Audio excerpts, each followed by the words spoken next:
একজন প্রশ্ন করতে, আপনাদের এত নাম কেন? আহলে হাদিসদের প্রশ্ন করতে, আপনাদের এত নাম কেন?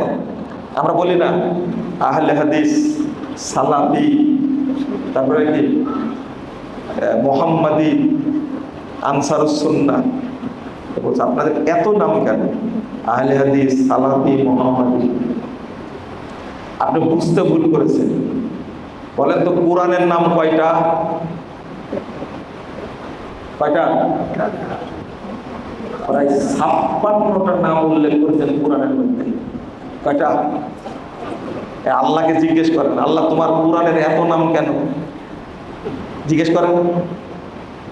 বুঝেন না তাই না? আমার প্রশ্ন কি বুঝতে পারছেন? আল্লাহ তার কালামের নাম রাখছেন কয়টা? প্রায় 56টা। কত নাম রাখছেন! আপনি সেখানে বিরক্ত হন না? সূরা ফাতিহার নাম কয়টা? কয়টা? কয়টা? আল্লাহু আকবার। আপনার নাম কয়টা? বাপ রাখছে একটা, মা রাখছে একটা, ডাকে একটাতে, সার্টিফিকেট একটা, কোনোটাতে আপত্তি নাই। শুধু আপত্তি কোথায়?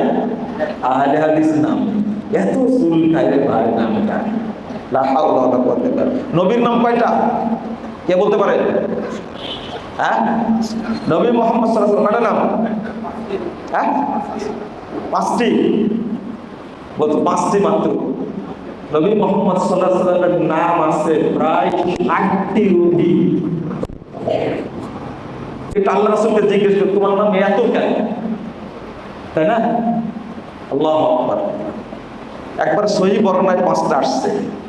আমি আপনাদের বলছি সব জিনিসের নাম বেশি, কিন্তু আহলে হাদিসের নাম বেশি হলে কি সমস্যা, তাই না? নবীর নাম বেশি, আল্লাহর নাম কয়টা? না, এটা ঠিক হলো না।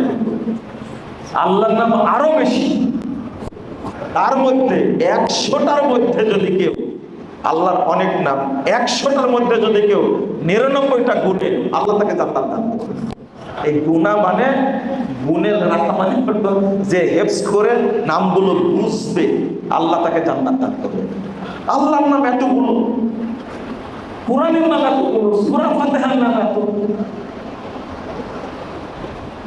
উটের আরবি আছে প্রায় 300 আরবি আছে। শুধু আহলে হাদিসের দোষ। আল্লাহ যেন এদেরকে বোঝার তৌফিক দান করেন। কোন হাদিসে আসছে আনসারুস সুন্নাহ, তারপরে আসছে তায়েফাতুল মানসুরা, আসহাবুল হাদিস, আহলুল হাদিস, সালাফি। সাহাবীদের নাম অনেকগুলো আছে না? মুহাজির আছে, আনসার আছে। একজন মুমিনের নাম কতটা? মুসলিম, মুমিন, মুখলিস, মুহসিন, মুতাওয়াক্কিল। আর কত নেবেন আপনি? মুত্তাকি। এতগুলো নাম। আহলে হাদিসের নাম তো কমই আছে সেই তুলনায়, তাই না? আল্লাহ যেন আমাদের বোঝার তৌফিক দান করেন। আমিন।